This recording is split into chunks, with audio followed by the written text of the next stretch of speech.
ಈ ಒಂದು ಪತ್ರಿಕಾಗೋಷ್ಠಿನಲ್ಲಿ ಭಾಗವಹಿಸಿರುವಂಥ ನಮ್ಮ ಪಕ್ಷದ ಜಿಲ್ಲಾ ಅಧ್ಯಕ್ಷರು ಸಹೋದರರಾದಂಥ ಶಿವರಾಜ್ ಪಾಟೀಲ್ ಅಣ್ಣವರು, ಅದೇ ರೀತಿ ನಮ್ಮ ಜಿಲ್ಲೆಯ ಯುವಕರ ಕಣ್ಮಣಿಗಳು ಹಾಗೂ ನಮ್ಮ ನಗರ ಜಿಲ್ಲಾ ಅಧ್ಯಕ್ಷರಾದಂಥ ಚಂದು ಪಾಟೀಲ್ ಅವರು, ನಮ್ಮ ನಗರದ ಪೂಜ್ಯ ಮಹಾಪೌರರು ಸಹೋದರರಾದಂಥ ವಿಶಾಲ್ ದರ್ಗಿ ಅವರು ಮತ್ತು ನಮ್ಮ ಪಕ್ಷದ ಪ್ರಧಾನ ಕಾರ್ಯದರ್ಶಿಗಳು ಮತ್ತು ನಮ್ಮ ಮಂಡಲಿನ ಅಧ್ಯಕ್ಷರು ಎಲ್ಲರೂ ಸೇರಿ ಈ ಒಂದು ಪತ್ರಿಕಾಗೋಷ್ಠಿನಲ್ಲಿ ನಾವು ಭಾಗವಹಿಸಿದ್ದೇವೆ. ಇವತ್ತು ಕಾಂಗ್ರೆಸ್ಸಿನ ರಾಜ್ಯದಲ್ಲಿರುವಂಥ ಸರ್ಕಾರ ಪ್ರತಿನಿತ್ಯ ಕೇಂದ್ರದ ಮೇಲೆ ಗೂಬೆ ಕೂಡಿಸುವಂಥ ಕೆಲಸ ಮಾಡ್ತಾ ಇದೆ. ಅವರು ದಿಲ್ಲಿಗೆ ಹೋಗಿ ಅಲ್ಲಿ ಒಂದು ಪ್ರತಿಭಟನೆ ಮಾಡಿ ಕೇಂದ್ರದಿಂದ ಅನುದಾನ ಬರ್ತಾ ಇಲ್ಲ ಅಂತ ಅನ್ನುವ ಒಂದು ಆಪಾದನೆಯನ್ನು ಮಾಡಿರುವಂಥ ಹಿನ್ನೆಲೆಯಲ್ಲಿ ಇಡೀ ರಾಜ್ಯಾದ್ಯಂತ ನಮ್ಮ ರಾಜ್ಯದ ಅಧ್ಯಕ್ಷರಾದಂಥ BY ವಿಜೇಂದ್ರ ಅವರು ಇಡೀ ರಾಜ್ಯದಲ್ಲಿರುವಂಥ ಎಲ್ಲ ಕಾಂಗ್ರೆಸ್ ಪಕ್ಷದ ಶಾಸಕರ ಹತ್ರ ಹೋಗಿ ಅವರಿಗೆ ಮನವಿಯನ್ನು ಸಲ್ಲಿಸಬೇಕು ಅಂತ ಹೇಳಿ ಕರೆಯನ್ನು ಕೊಟ್ಟಿದ್ದರು.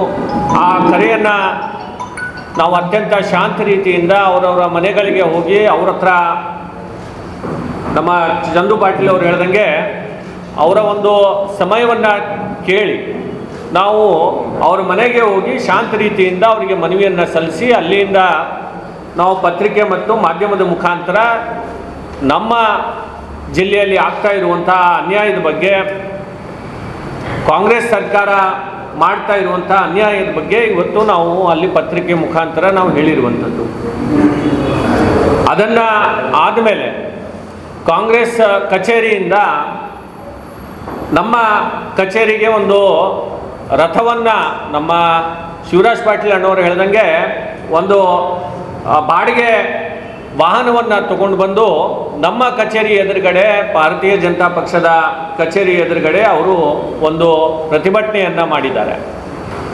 ಸ್ವಾಮಿ, ಕಲ್ಯಾಣ ಕರ್ನಾಟಕದ ರಥ ಯಾರು ಪ್ರಾರಂಭ ಮಾಡಿದ್ದಾರೆ ಅಂತ ಅನ್ನೋದನ್ನು ನಿಮ್ಮ ಗಮನಕ್ಕಿರಲಿ. ಮಾನ್ಯ BS ಯಡಿಯೂರಪ್ಪ ಸಾಹೇಬರು ಅವರು ಮುಖ್ಯಮಂತ್ರಿಗಳಾದಮೇಲೆ ಮೊದಲನೇ ಬಾರಿಗೆ ಹೈದರಾಬಾದ್ ಕರ್ನಾಟಕ ಅಂತನ್ನುವ ಹೆಸರನ್ನು ತೆಗೆದುಹಾಕಿ ಕಲ್ಯಾಣ ಕರ್ನಾಟಕವ ಅಭಿವೃದ್ಧಿ ಮಂಡಳಿ ಮತ್ತು ಈ ಭಾಗಕ್ಕೆ ಕಲ್ಯಾಣ ಕರ್ನಾಟಕ ಭಾಗ ಅಂತನ್ನುವ ಹೆಸರನ್ನು ಕೊಟ್ಟಿರುವಂಥ ಕೀರ್ತಿ ಅದು BS ಯಡಿಯೂರಪ್ಪ ಸಾಹೇಬರಿಗೆ ಸಲ್ಲುತ್ತೆ, ಅದು ನಮ್ಮ ಸರ್ಕಾರಕ್ಕೆ ಸಲ್ಲುತ್ತೆ. ಅದೇ ರೀತಿ ಅನುದಾನವೂ ಕೂಡ ಹಿಂದೆ ಇದೇ ಹೈದರಾಬಾದ್ ಕರ್ನಾಟಕ ವಿಮೋಚನಾ ದಿನಾಚರಣೆಗಳಿದ್ದರೆ ಅವಾಗ ತಮ್ಮ CM ಕಾಂಗ್ರೆಸ್ದವರೇ ಇದ್ದರೂ ಕೂಡ ಇಲ್ಲಿ ಬಂದು ಧ್ವಜಾರೋಹಣೆಯನ್ನು ಮಾಡಬೇಕು ಅಂತಂದರೆ ಹೆದರ್ತಾ ಇದ್ರು, ಎಲ್ಲೋ ಒಂದು ಸಮುದಾಯದ ಮನಸ್ಸಿಗೆ ನೋವಾಗುತ್ತೆ ಅಂಥೇಳಿ. ನಮ್ಮ ಸರ್ಕಾರದ ಅವಧಿಯಲ್ಲಿ ಪ್ರತಿ ಬಾರಿ ಮಾನ್ಯ ಮುಖ್ಯಮಂತ್ರಿಗಳು ಬಂದು ಮೊದಲನೇ ಬಾರಿಗೆ ಮುಖ್ಯಮಂತ್ರಿ ಆದ ತಕ್ಷಣವೇ ಈ ಭಾಗದ ಜನರ ಏನು ಕೂಗಿತ್ತು, ಈ ಭಾಗಕ್ಕೆ ಹೈದರಾಬಾದ್ ಕರ್ನಾಟಕ ಅನ್ನೋದನ್ನು ತೆಗೆದು ಕಲ್ಯಾಣ ಕರ್ನಾಟಕ ಅಂತ ಹೇಳಿ ಇದಕ್ಕೆ ನಾಮಕರಣವನ್ನು ಮಾಡಬೇಕು ಅಂತ ಹೇಳಿ ಏನು ಕೂಗಿತ್ತು, ಆ ಒಂದು ಕೆಲಸವನ್ನು ಮಾನ್ಯ ಯಡಿಯೂರಪ್ಪ ಸಾಹೇಬರು ಮುಖ್ಯಮಂತ್ರಿಗಳಾದ ತಕ್ಷಣವೇ ಇದರ ಒಂದು ಮರುನಾಮಕರಣವನ್ನು ಮಾಡಿ ಕಲ್ಯಾಣ ಕರ್ನಾಟಕ ಅಂತ ಹೇಳಿ ನಿಗಮ ಮಂಡಳಿಯನ್ನು ಅದಕ್ಕೆ ಮರುನಾಮಕರಣವನ್ನು ಮಾಡಿ ಅದಕ್ಕೆ ಸಂಪೂರ್ಣವಾದಂಥ ಅನುದಾನವನ್ನು ಕೊಡುವಂಥದ್ದು ಕಾರ್ಯ ಮಾನ್ಯ ಯಡಿಯೂರಪ್ಪ ಸಾಹೇಬರ ನೇತೃತ್ವದಲ್ಲಿ, ನಮ್ಮ ಸರ್ಕಾರದ ನೇತೃತ್ವದಲ್ಲಿ ಆಗೋದು ಪ್ರಾರಂಭ ಆಗಿದೆ. ಹೀಗಾಗಿ ತಮಗೆ ಯಾವುದೋ ಒಂದು ನೈತಿಕತೆ ಇಲ್ಲ. ತಮ್ಮ ರಥ ಏನು ತಾವು ತಂದಿದ್ದೀರಿ, ಮುಂದಿನ ದಿನಗಳಲ್ಲಿ ನಮ್ಮ ರಥನೂ ಕೂಡ ಓಡಾಡ್ತಾ ಇದೆ ಇಡೀ ಜಿಲ್ಲಾದ್ಯಂತ. ವಿಕಸಿತ ಭಾರತ ರಥ ಕೇಂದ್ರದಲ್ಲಿ ಮಾನ್ಯ ಮೋದಿಜಿಯವರು ಮಾಡಿರುವಂಥ ಸಾಧನೆ ರಥ ಇಡೀ ಭಾರತದ ಆದ್ಯಂತ ಓಡಾಡ್ತಾ ಇದೆ. ನಿಮ್ಮ ಕಚೇರಿ ಎದುರುಗಡೆನೂ ಕೂಡ ನಾವು ಮುಂದಿನ ದಿನಗಳಲ್ಲಿ ನಮ್ಮ ರಥವನ್ನು ತಗೊಂಡು ಬಂದು ಮಾನ್ಯ ಕೇಂದ್ರ ಸರ್ಕಾರ ಮೋದಿಜಿಯವರು ತಾವೇನು ಡೆಲ್ಲಿಗೆ ಹೋಗಿ ಹೋರಾಟ ಮಾಡ್ತಾ ಇದ್ದೀರಲ್ಲ, ತಾವು ಡೆಲ್ಲಿಗೆ ಹೋಗುವಂಥದ್ದು ಅವಶ್ಯಕತೆ ಇಲ್ಲ, ನಿಮ್ಮ ಕಚೇರಿ ಎದುರುಗಡೆನೆ ತಂದು ನಾವು ರಥ ನಿಲ್ಲಿಸುತ್ತೇವೆ. ಆ ರಥದ ಮುಖಾಂತರ ತಾವು ಮಾನ್ಯ ಮೋದಿಜಿಯವರು ಮಾಡಿರುವಂಥ ಇಡೀ ದೇಶದಲ್ಲಿ ಮಾಡಿರುವಂಥ ಸಾಧನೆಯನ್ನು ತಾವು ಆ ರಥದ ಮುಖಾಂತರ ಮತ್ತು ತಮಗೆ ನಾವು ಪುಸ್ತಕವನ್ನು ಅಭಿವೃದ್ಧಿ ಮಾಡಿರುವಂಥ ಪುಸ್ತಕನೂ ಕೂಡ ಇವತ್ತು ತಮ್ಮ ಕಚೇರಿಯಲ್ಲಿ ಕೊಡುವಂಥ ಕೆಲಸ ನಾವು ಮಾಡ್ತೇವೆ. ಇವತ್ತು ಏನು ನಮ್ಮ ಅಧ್ಯಕ್ಷರು ಹೇಳ್ದಂಗೆ ಕಾಂಗ್ರೆಸ್ ಪಕ್ಷಕ್ಕೆ ಯಾವುದೇ ಒಂದು ನೈತಿಕತೆ ಇಲ್ಲ. 8 ತಿಂಗಳಾಯಿತು ಸರ್ಕಾರ ಬಂದು. ಈ ಭಾಗದಲ್ಲಿ ಬರಗಾಲ ಆಗಿದೆ, ರೈತರು ಬಹಳಷ್ಟು ಸಂಕಷ್ಟದಲ್ಲಿದ್ದಾರೆ. ನಮ್ಮ ತೊಗರೆ ಬೆಳೆಗೆ ಇಲ್ಲಿವರೆಗೂ ಕೂಡ ಖರೀದಿ ಕೇಂದ್ರಗಳನ್ನು ಪ್ರಾರಂಭ ಮಾಡಲಿಲ್ಲ. ಇಲ್ಲಿವರೆಗೂ ಅದಕ್ಕೆ ಬೆಂಬಲ ಬೆಲೆಯನ್ನು ಹೆಚ್ಚಿಸುವಂಥದ್ದು ಮಾಡಲಿಲ್ಲ. ಕಬ್ಬಿಗೆ ಏನೋ ಫ್ಯಾಕ್ಟ್ರಿಗಳಿಗೆ ಕಬ್ಬು ಕೊಡ್ತಾ ಇದ್ದಾರೆ, ಆ ಕಬ್ಬಿಗೂ ಕೂಡ ಬೆಂಬಲ ಬೆಲೆಯನ್ನು ಘೋಷಣೆ ಮಾಡಲಿಲ್ಲ. ರೈತರ ಸಾಲ ಮನ್ನಾ ಮಾಡಲಿಲ್ಲ. ಇಷ್ಟೆಲ್ಲ ಸಮಸ್ಯೆಗಳ ಮಧ್ಯದಲ್ಲಿ ಸುಳ್ಳು ಹೇಳಿ ಇವತ್ತು ರಾಜಕಾರಣವನ್ನು ಇವತ್ತು ಕಾಂಗ್ರೆಸ್ನವ್ರು ಮಾಡ್ತಾ ಇದ್ದಾರೆ. ಮುಂದಿನ ದಿನಗಳಲ್ಲಿ ನಮ್ಮ ಅಧ್ಯಕ್ಷರು ಹೇಳದಂಗೆ ಅವರಿಗೆ ಸರಿಯಾದಂಥ ಬುದ್ಧಿ ಜನ ಕಲಿಸ್ತಾರೆ ಅಂತ ಹೇಳಿ ನಾನು ಈ ಸಂದರ್ಭದಲ್ಲಿ ಹೇಳಕ್ಕೆ ಬಯಸ್ತಾ ಇದ್ದೇನೆ. ಅದರ ಜೊತೆಯಲ್ಲಿ ನಮ್ಮ ದಕ್ಷಿಣದಲ್ಲಿರುವಂಥ ಶಾಸಕರು, ಅವರಿಗೆ ಏನು ಸಮಸ್ಯೆ ಆಗಿದೆ ಗೊತ್ತಿಲ್ಲ, ಯಾಕೋ ಸ್ವಲ್ಪ ಭಾಳ ರಾಜಾರೋಷವಾಗಿ ಭಾಳಷ್ಟು ಮಾತನಾಡ್ತಾ ಇದ್ದಾರೆ. ಅವರು ಹಿಂದೆ MLC ಚುನಾವಣೆಗೆ ನಿಂತಹ ಸಂದರ್ಭದಲ್ಲಿ ಅಲ್ಲಿ ಚುನಾವಣೆಯಲ್ಲಿ ಅವರು ಗೆದ್ದು ಆವಾಗ ಸರ್ಕಾರದಿಂದ ನಾನು ಹೇರ್ ಟ್ರಾನ್ಸ್ಪ್ಲಾಂಟನ್ನು ಅಂದರೆ ಕೂದಲುಗಳನ್ನು ಹಾಕೊಂಡಿದ್ದೀನಿ ಅಂತ ಹೇಳಿ ಸರ್ಕಾರದಿಂದ ಅನುದಾನವನ್ನು ಪಡೆಯುವಂಥ ಕೆಲಸ ಮಾಡಿದ್ರು. ಅದು ನಾನು ಹೇಳ್ತಾ ಇಲ್ಲ, ಅದು ಎಲ್ಲ ಮಾಧ್ಯಮಗಳಲ್ಲಿ ಬಂದಿರುವಂಥದ್ದು. ಅಂದರೆ ಸರ್ಕಾರದ ಏನು ನಾನು ಹೇರ್ ಟ್ರಾನ್ಸ್ಪ್ಲಾಂಟ್ ಮಾಡ್ಕೊಂಡಿದ್ದೀನಿ ಅಂತ ಹೇಳಿ ಸರ್ಕಾರದಿಂದ ದುಡ್ಡನ್ನು ತಗೊಳ್ಳೋಕ್ಕೆ ಇವತ್ತಿನ ದಿವಸ ತಾವು ಬೇಡಿಕೆಯನ್ನು ಕೊಟ್ಟು ಸುಮಾರು 1 ಕೋಟಿ ರೂಪಾಯಿ ದುಡ್ಡು ಬೇಡಿದ್ದಾರೆ ಅಂತ ಹೇಳಿ ಪೇಪರ್ನಲ್ಲಿ ಮತ್ತು ಮಾಧ್ಯಮದಲ್ಲಿ ಬಂದಿರುವಂಥದ್ದು. ಅದೆಲ್ಲವನ್ನು ಕೂಡ ತಮಗೊಂದು ಕಾಪಿ ಕೊಡ್ತಾರೆ. ಅದರ ನಂತರ ಆ ಚುನಾವಣೆಯಲ್ಲಿ ಮುಂದೆ MLC-ನಲ್ಲಿ ಸೋತರು. ಸೋತ ಮೇಲೆ ಅವ್ರಿಗೆ ಜನ ಯಾಕೆ ಸೋಲಿಸಿದ್ರು, ನಮ್ಮ ಗ್ರಾಮ ಪಂಚಾಯತಿ ಸದಸ್ಯರು ಅವರು ಆತ್ಮಾವಲೋಕನೆ ಮಾಡ್ಕೋಬೇಕು. ನೀವು ಏನಾದರೂ ಒಳ್ಳೆ ಕೆಲಸ ಮಾಡಿದರೆ ನಮ್ಮ BG ಪಾಟೀಲ್ ಸಾಹೇಬ್ರ ಎದುರುಗಡೆ ನೀವು ಚುನಾವಣೆಯಲ್ಲಿ ಯಾಕೆ ಸೋಲ್ತಿದ್ರಿ? MLC ಚುನಾವಣೆಯಲ್ಲಿ ಸೋತ ಮೇಲೆ ಅಲ್ಲಿ ಮುಂದೆ ಗೆಲ್ಲಲಿಕ್ಕೆ ಸಾಧ್ಯ ಇಲ್ಲ ಅಂತ ಅನ್ನೋದನ್ನು ಅರ್ಥ ಮಾಡಿಕೊಂಡು ನಮ್ಮ BG ಪಾಟೀಲ್ ಸಾಹೇಬರು ಸತತವಾಗಿ 2 ಬಾರಿ ಅಲ್ಲಿ ಚುನಾವಣೆಗೆ ಗೆದ್ದಿದ್ದಾರೆ. ಆ ಚುನಾವಣೆ ಸೋತ ಮೇಲೆ ನನಗೆ ಜನ ಗೆಲ್ಲಿಸೋದಿಲ್ಲ ಅಂತ ಹೇಳಿ ಅರ್ಥ ಆದಮೇಲೆ ಇವತ್ತು ನಮ್ಮ ದಕ್ಷಿಣದಲ್ಲಿ ಬಂದು ನಿಂತು ಸುಳ್ಳು ಹೇಳಿ ಮತದಾರರ ದಾರಿ ತಪ್ಪಿಸಿ ಇವತ್ತಿನ ದಿವಸ ಅವರು ಮತಗಳನ್ನು ಪಡ್ಕೊಂಡು ಗೆದ್ದಿದ್ದೀರಿ. ಆದರೆ ಮುಂದಿನ ದಿನಗಳಲ್ಲಿ ಇಲ್ಲಿನೂ ಕೂಡ ಅದೇ ಪರಿಸ್ಥಿತಿ ಆಗೋದಿದೆ. ಜನ ನಿಮ್ಮ ಏನು 8 ತಿಂಗಳ ಆಡಳಿತದಲ್ಲಿ ತಾವು ಏನೇನೋ ಭ್ರಷ್ಟಾಚಾರ ಮಾಡ್ತಾ ಇದ್ದೀರಿ, ಟ್ರಾನ್ಸ್ಫರ್ ದಂಧೆಯಲ್ಲಿ ಏನು ತೊಡ್ಕೊಂಡಿದ್ದೀರಿ, ಇದು ಎಲ್ಲವನ್ನು ಕೂಡ ಜನರಿಗೆ ಇವತ್ತು ಅರ್ಥ ಆಗಿದೆ. ನಾನು ಹೇಳಿದ್ದೆ, ಅವರ ಅಳಿಯನನ್ನು PWD AWE ಆಗಿ ಇವತ್ತಿನ ದಿವಸ ಇಲ್ಲಿ ನೇಮಕವನ್ನು ಮಾಡ್ಕೊಂಡಿದ್ದಾರೆ ಅಂತ ಹೇಳಿ ತಾವು ಏನು ಹೇಳಿದ್ರಿ, ನಮ್ಮ ತಂದೆಯವ್ರ ಕಾಲದಿಂದನೂ ಕೂಡ ಅವರು ಇದ್ದರು ಅಂತ ಹೇಳಿ. ಹೌದು, ನಮ್ಮ ತಂದೆಯವ್ರ ಕಾಲದಿಂದನೂ ಕೂಡ ನಾವು ಯಾವುದೇ ರೀತಿಯಾಗಿ ಇವತ್ತು ಅಧಿಕಾರಿಗಳು, ಯಾಕಂದರೆ ಸರ್ಕಾರ ಬದಲಾವಣೆಗಳಾಗ್ತಾ ಇರ್ತವೆ, ಆದರೆ ಅಧಿಕಾರಿಗಳು ಅವರ ಮನವನ್ನು ಒಲಿಸಿ ನಾವು ಇವತ್ತು ಸರ್ಕಾರದ ಹಂತದಲ್ಲಿ ನಾವು ಕೆಲಸಗಳನ್ನು ಯೋಜನೆಗಳನ್ನು ಅಳವಡಿಸಬೇಕಾಗುತ್ತೆ.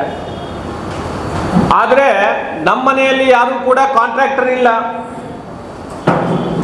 ಅದೇ PWD ಇಲಾಖೆಯಲ್ಲಿನೇ ನಿಮ್ಮ ಮಗ ಕಾಂಟ್ರಾಕ್ಟರ್ ಇದ್ದಾನೆ, ಅವನ ಹೆಸರು ಮೇಲೆ ಲೈಸೆನ್ಸ್ ಇದೆ. ಯಾವಾಗ ನಿಮ್ಮ ಅಳಿಯನೇ AWE ಇರ್ತಾನೆ, ಯಾವಾಗ ನಿಮ್ಮ ಮಗನೇ ಕಾಂಟ್ರಾಕ್ಟರ್ ಆಗಿ ಕೆಲಸ ಮಾಡ್ತಾನೆ ಅಂತಂದಮೇಲೆ ಅಲ್ಲಿ ಭ್ರಷ್ಟಾಚಾರ ಆಗುತ್ತೆ ಆಗೋದಿಲ್ಲ ಅಂತನ್ನೋದು ಇವತ್ತು ಜನರು ಮಾತಾಡ್ತಾ ಇದ್ದಾರೆ. ನಮ್ಮ ಅಧ್ಯಕ್ಷರು ಹೇಳಿದ್ರು ಲ್ಯಾಂಡ್ ಆರ್ಮಿ ವಿಚಾರವಾಗಿ. ಜನ ಇವತ್ತು ಇಲ್ಲಿ PWD ಎಕ್ಸಿಕ್ಯೂಟಿವ್ ಇಂಜಿನಿಯರನ್ನು ತರಬೇಕಂತ ಹೇಳಿ ಪತ್ರಗಳನ್ನು ಕೊಟ್ಟು ಆ ಅಧಿಕಾರಿಯನ್ನು ಇವತ್ತು ಅಲ್ಲಿ ತರದೆ ಬೇರೆಯವರನ್ನು ತಗೊಂಡು ಬಂದು ಮತ್ತು ಆ ಅಧಿಕಾರಿಯಿಂದ ಲಾಭವನ್ನು ಪಡ್ಕೊಂಡು ಅವರಿಂದ ಅನುಕೂಲಗಳನ್ನು ಮಾಡಿಕೊಂಡು ಅವರಿಗೆ ಬೇರೆ ಇಲಾಖೆಯಲ್ಲಿ ಇವತ್ತು ತಾವು ಪೋಸ್ಟಿಂಗನ್ನು ಕೊಟ್ಟಿದ್ದೀರಿ. ಅವರು ಕೆಲವು ದಿವಸಗಳಲ್ಲಿ ರಿಟೈರ್ಡ್ ಆಗೋರಿದ್ದಾರೆ. ರಿಟೈರ್ಡ್ ಆದಮೇಲೆ ದಾಖಲೆ ಸಮೇತ ತಾವು ಏನೇನು ಅವರಿಂದ ಪಡ್ಕೊಂಡಿದ್ದೀರಿ ಅನ್ನೋದು ಕೂಡ ಇವತ್ತು ನಾವು ಮಾಧ್ಯಮದ ಮುಂದೆ ನಾವು ತರೋರಿದ್ದೇವೆ. ಅದರ ನಂತರ ನೀವು ಏನು ಹೇಳ್ತೀರಿ, ಪ್ರತಿ ಸಾರ್ತಿ 20 ವರ್ಷಗಳಿಂದ ನಾವು ಇಲ್ಲಿ ಸತತವಾಗಿ ಇಲ್ಲಿ ನಾವು ಈ ದಕ್ಷಿಣದಲ್ಲಿ ನಾವು ಗೆಲ್ತೇವೆ ಚುನಾವಣೆಯನ್ನು ಅಂತ ಹೇಳಿ. ಸ್ವಾಮಿ 20 ವರ್ಷದಿಂದ ಜನ ನಮ್ಗೆ ಎದ್ಸಿದ್ದಾರೆ ಅಂತಂದರೆ ಜನರ ವಿಶ್ವಾಸ ನಮ್ಮ ಮೇಲಿದೆ.